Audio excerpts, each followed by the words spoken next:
Chers auditeurs, Dear listeners, bonjour. welcome to Comme d'Archi Podcast Season 7.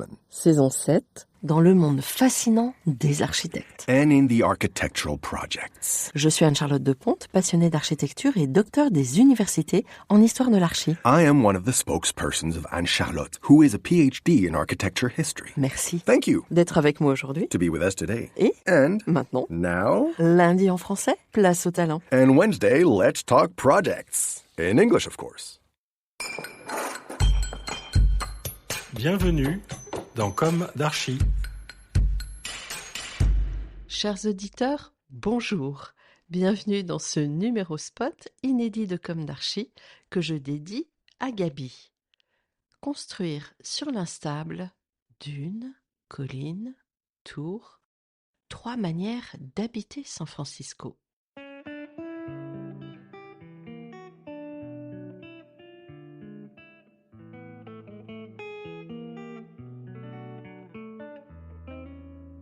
Un épisode en direct de San Francisco.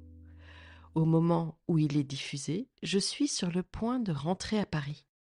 Lors de ce nouveau passage san-franciscain, j'avais envie d'introspection, de rentrer plus à cœur dans la fabrique de cette ville construite sur l'instable. Donc, je ne vous propose pas d'interview, mais une promenade à travers la ville mythique, si joliment chantée en France par Maxime Le Forestier, avec sa maison bleue qui existe bien au 3841 de la 18e rue, dans le quartier de Castro, tout près de Dolores Park. Mais plus que de s'attacher au mythe de cette maison, finalement banale dans son contexte, ou des fameuses Painted Ladies, nous y reviendrons peut-être un jour. Dans notre promenade aujourd'hui à San Francisco, il y a d'abord une sensation.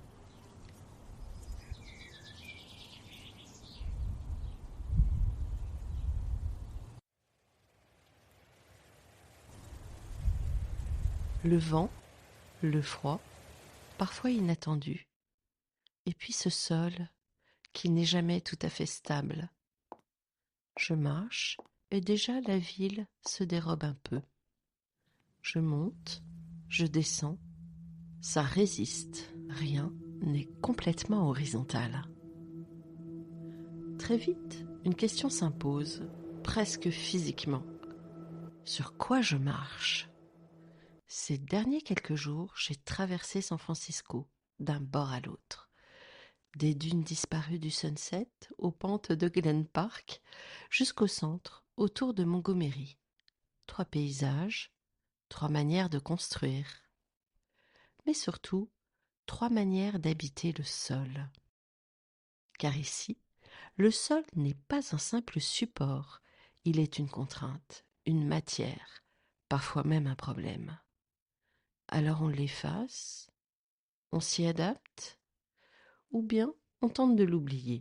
Et c'est peut-être là que se raconte la ville, dans cette tension permanente entre ce qui tient et ce qui pourrait céder.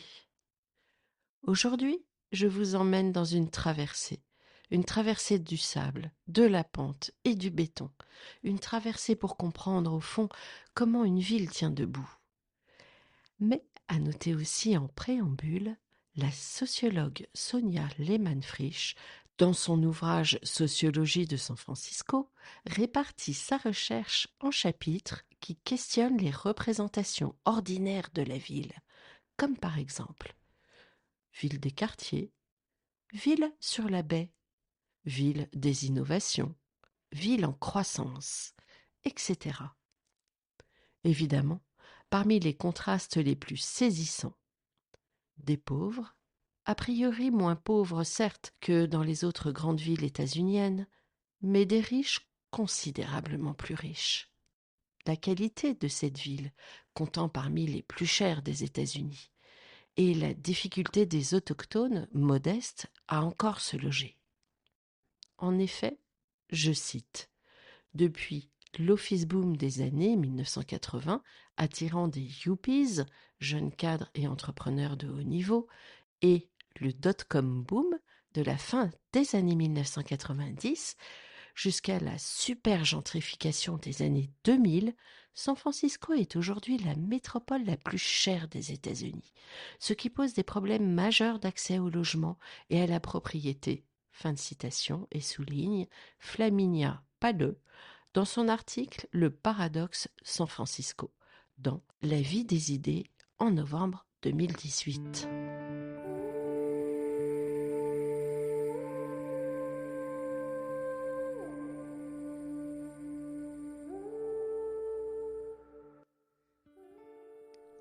En outre, à souligner, San Francisco est pionnière en matière de politiques urbaines, environnementales innovantes, avec l'engagement des classes supérieures dans les quartiers gentrifiés.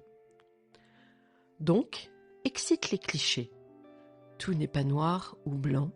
La richesse peut donner de l'espoir, même si dans l'idée de partage, il y a encore fort à faire. Concernant l'accès au logement pour tous à San Francisco, je vous invite à réécouter mon interview de l'agence Lady Maytum Stacy Architects, numéro #7879 de la saison 5. Allez, le contexte posé, partons maintenant en promenade.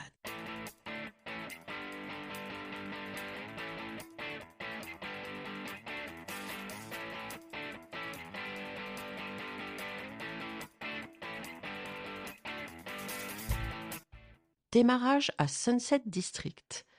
Ici, le paysage originel fait de dunes a disparu. La ville est construite radicalement contre nature. Quadrillage, répétition, standardisation.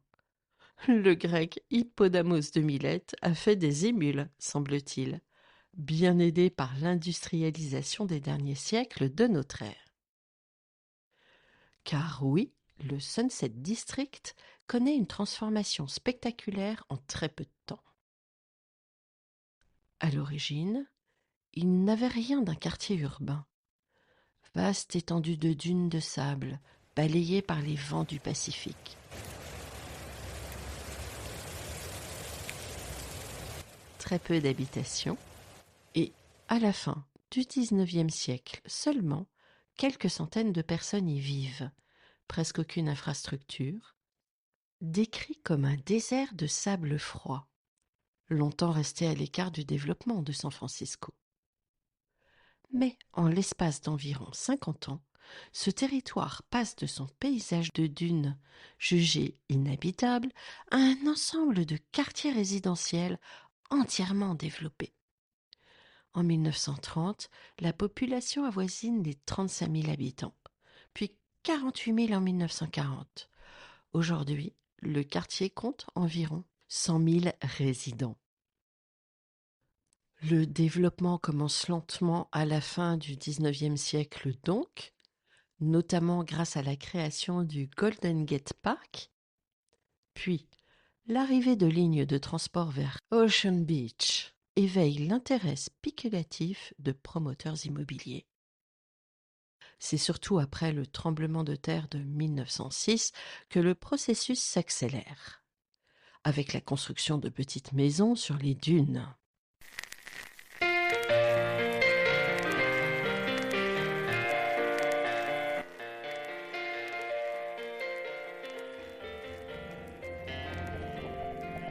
Dans les années 20 et 30, le Sunset devient une véritable banlieue de San Francisco.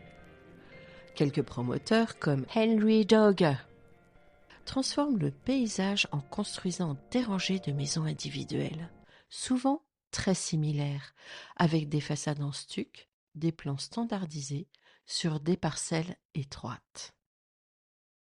Ces constructions donnent au quartier son identité visuelle caractéristique.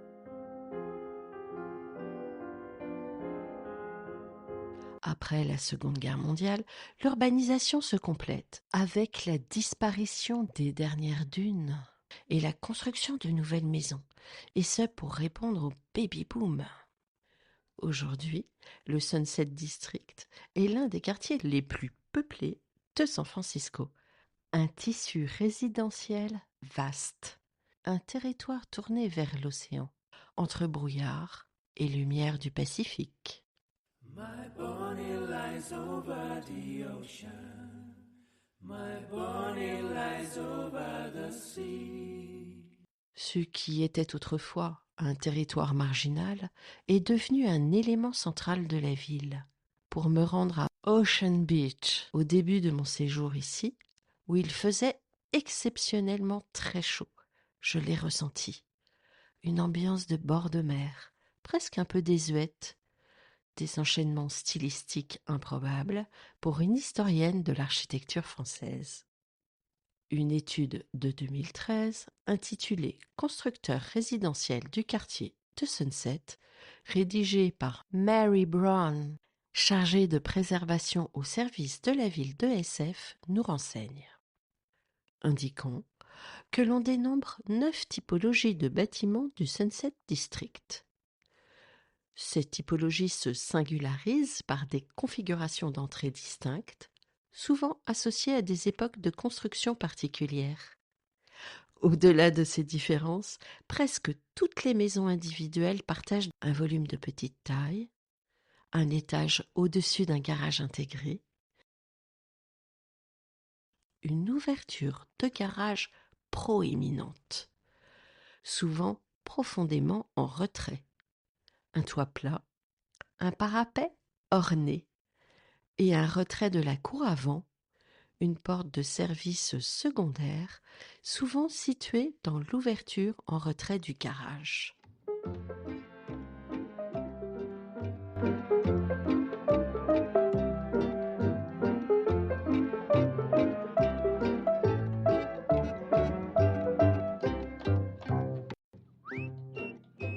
Chaque typologie peut présenter une variété de styles architecturaux, bien que certaines soient étroitement associées à des styles particuliers. De même, la plupart sont reliés avec évidence à une période spécifique, bien que les chevauchements soient courants.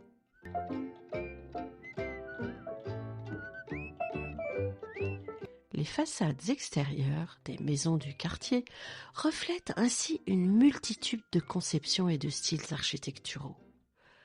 Pour éviter des blocs monotones de bâtiments identiques, les constructeurs proposaient une gamme de styles de façades parmi lesquels prédominaient le provincial français, le colonial espagnol, le méditerranéen et le néo-Tudor. Ce large éventail de styles de façade apportait la variété et donnait lieu à des façades de blocs présentant des parapets, des entrées, des escaliers et des motifs de fenêtres remarquablement différenciés. Malgré l'uniformité du volume, des retraits et de la forme des toits, cette diversité de styles et de caractéristiques architecturales a donné naissance à un paysage urbain offrant de la profondeur, un intérêt visuel et une hétérogénéité au sein d'un environnement par ailleurs homogène. La diversité des styles de façade a également offert davantage de choix aux consommateurs, permettant à chacun d'affirmer son individualité. Les acheteurs avaient la possibilité de choisir une maison de style traditionnel, néo-historique ou, à la fin des années 30, moderniste. Reste que Sunset représente une véritable conquête urbaine sur un paysage naturel instable, marqué par une transformation rapide, presque brutale. Une ville construite sur du sable, au sens littéral. Maintenant, allons un peu plus au sud et au centre de la ville, au-delà du fameux site dominant, Twin Peaks, à Glen Park.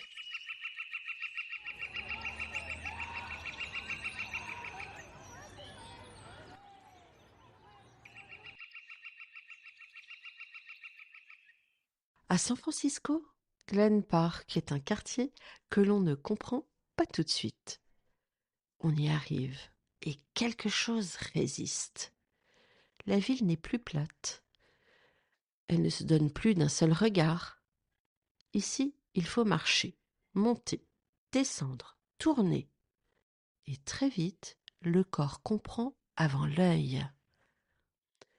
On n'est plus dans une ville qui s'impose au sol, mais dans une ville qui s'y accroche.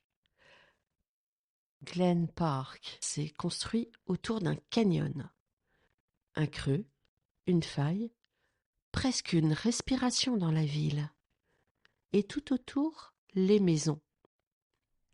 Elles ne s'alignent pas exactement, elles ne répètent pas un modèle unique, elles s'adaptent. Certaines sont posées en équilibre. D'autres s'étagent. D'autres encore semblent avoir glissé doucement le long de la pente avant de s'arrêter là, juste là. On entre rarement à niveau. Il faut monter quelques marches, descendre un escalier, contourner un muret. L'accès devient déjà une expérience. Je peux vous l'assurer. Ici, en ce mois de mars 2026, quasi tous les matins, je descends la colline depuis la maison où je suis accueillie pour me rendre de l'autre côté et remonter encore plus haut. Puis le soir, recommencer le rituel. Et le week-end, cheminer dans Glen Park même, parc qui a échappé à la spéculation foncière. Parc sauvage, plein d'eucalyptus immenses. Humer les essences. Et puis revenir aux façades, modestes souvent. Bois, stuc, transformations successives, un décor parfois rigolo, mixant culture hispanique, sud-américaine, anglo-saxonne, française même. Ceci étant, rien de spectaculaire, mais une accumulation de gestes, de décisions, d'ajustements. Comme si chaque maison avait négocié une à une sa place dans la colline. Glen Park n'a pas été construit d'un seul coup, il s'est déposé, par couches, par fragments, une maison, puis une autre, une rue qui s'invente, puis une impasse, puis un escalier. Ici, l'urbanisme n'est pas un dessin abstrait, c'est une adaptation continue. On a parfois décrit Glen Park comme un village, et c'est vrai, pas seulement pour son échelle, mais pour cette manière d'habiter le terrain, de composer avec lui, plutôt que de le faire disparaître. À San Francisco, certains quartiers ont effacé le sol pour construire, d'autres l'ont ignoré. Glen Park, lui, l'accepte. Et c'est peut-être cela, au fond, qui le rend si singulier et qui me plaît tant. Une architecture qui ne cherche pas à dominer, mais à tenir. Tenir sur la pente, tenir dans le paysage, tenir dans le temps. Dès la fin du XIXe siècle, le site est perçu comme un lieu de villégiature.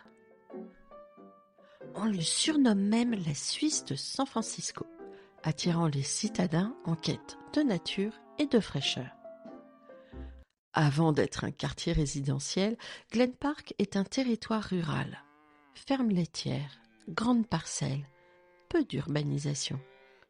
Les premières divisions foncières apparaissent dans les années 1870-1890, puis s'accélèrent après 1906 avec l'arrivée de nouveaux habitants déplacés par le séisme. Au contraire de d'autres quartiers très homogènes de San Francisco, Glen Park présente une grande diversité de styles. Les premières maisons, fin 19e, début 20e, sont souvent folk victorian, simple, décoré, mais modeste. Stick, East Lake, structure en bois apparente, ornement. Certaines subsistent encore aujourd'hui, comme les plus anciennes maisons de Chenry Street.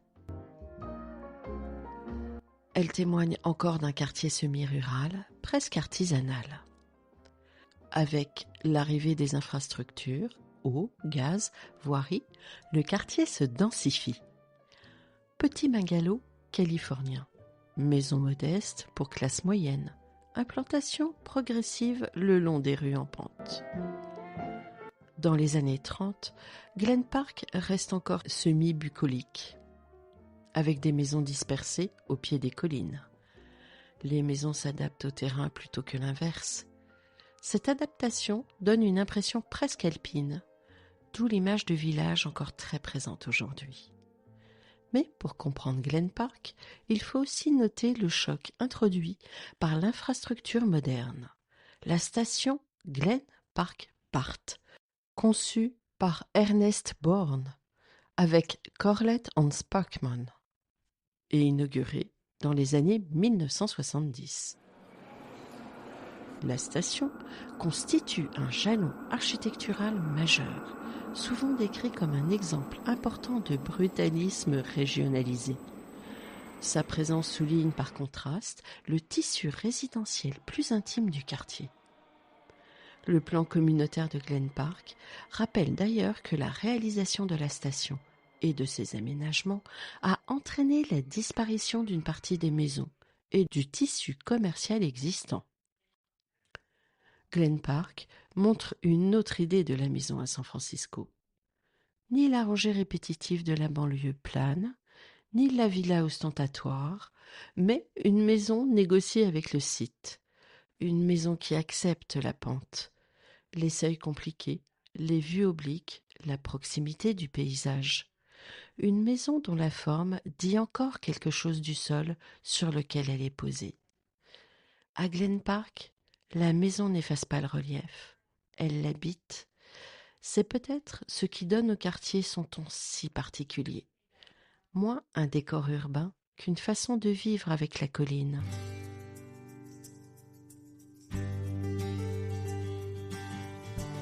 Et maintenant, prenons le BART. Direction Downtown. On sort du BART et tout change. L'espace minéral s'ouvre d'un coup, mais il se ferme aussi. Les façades montent, les lignes se tendent, les perspectives s'allongent.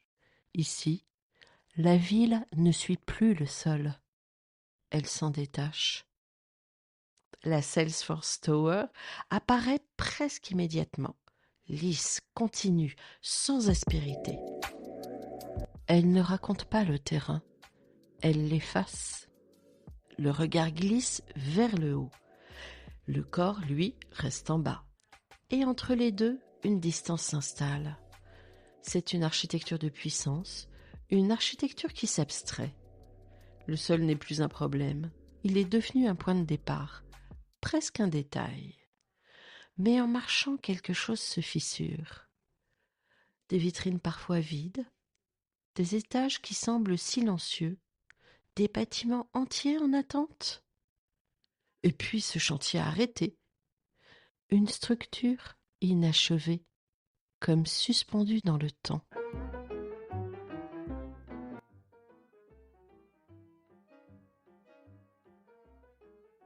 Ici, le modèle s'est interrompu.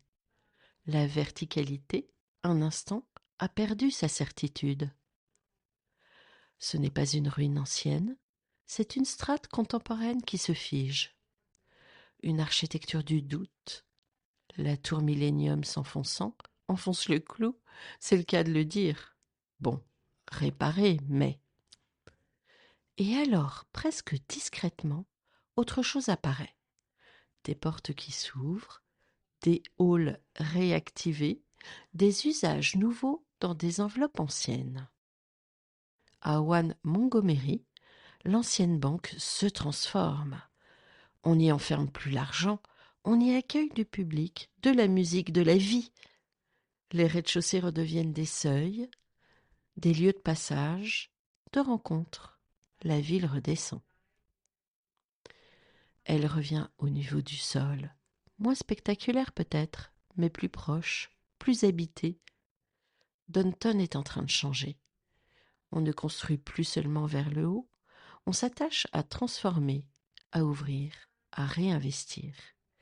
Comme si la ville, après cette abstraite du sol, cherchait à y revenir, à le retrouver.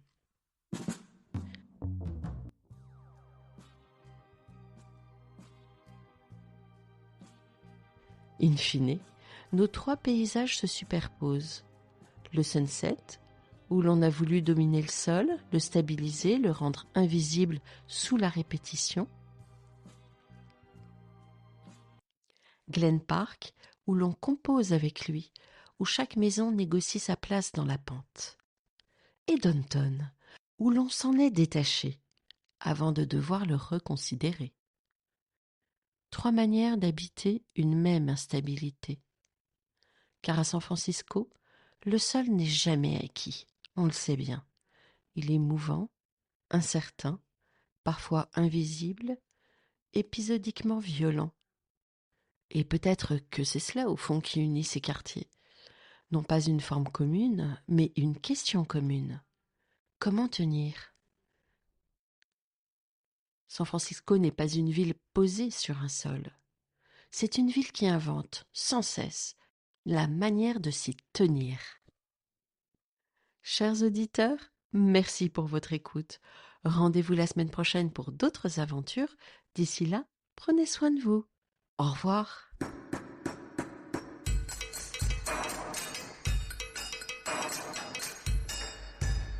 Chers auditeurs, merci pour votre écoute.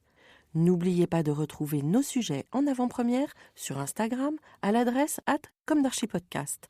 Si vous aimez ce podcast, favorisez sa diffusion en lui donnant 5 étoiles sur Apple Podcast, plus un petit commentaire, ou sur votre plateforme de podcast favorite. Et surtout, abonnez-vous pour écouter tous nos épisodes gratuitement. À bientôt, et d'ici là, prenez soin de vous.